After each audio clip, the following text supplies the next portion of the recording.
Welcome to BullPips, where we make your knowledge for trading simple, clear, and profitable.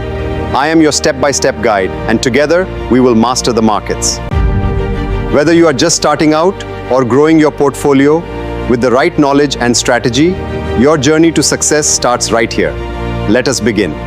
Welcome back to BullPips, and let's start our journey from pips to profit. Don't worry about technical names just yet. We're going to start with what you already know.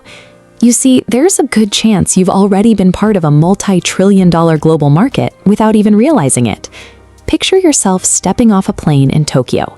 You're in a new country, and you need local money to buy a train ticket.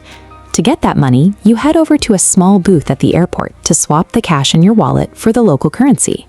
That simple moment of trading one country's money for another is the foundation for everything that happens in the global foreign exchange market. Most people call this market Forex, which is just a shorter way of saying foreign exchange. It works just like that airport booth.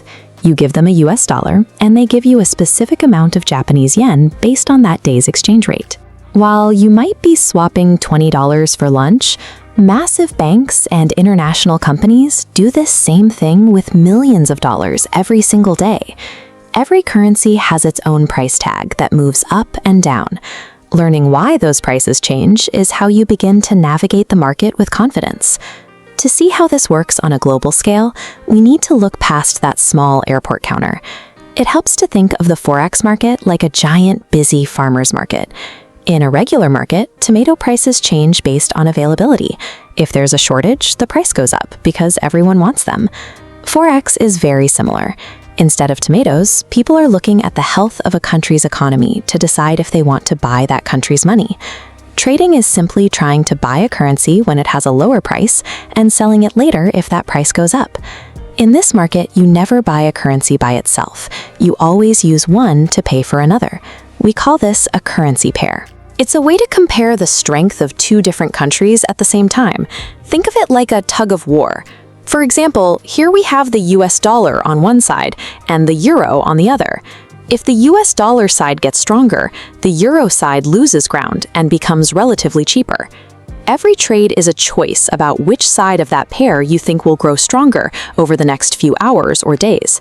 To keep track of this tug of war, traders look at charts that use shapes called candlesticks. A green candle growing upward shows that buyers are in control and the price is rising. When you see a red candle pushing down, it means the price is dropping. This is where traders must be careful as the trade moves against them.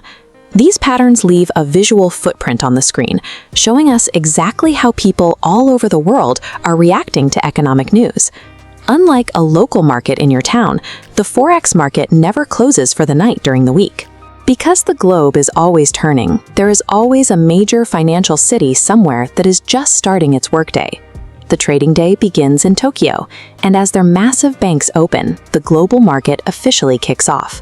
As the sun moves, the action moves to London and eventually reaches New York, creating a continuous loop of trading. This 24-hour cycle means you can learn to trade whenever it fits into your own daily life. At its heart, Forex is just the act of buying and selling global money as its value shifts throughout the day. Because those prices can drop just as quickly as they rise, our goal is to always move slowly and to focus entirely on protecting the money you've saved while you learn the ropes. Thank you for watching. If you liked this video, please comment and subscribe for regular videos. We'll see you in the next lesson. Keep it simple and stay safe.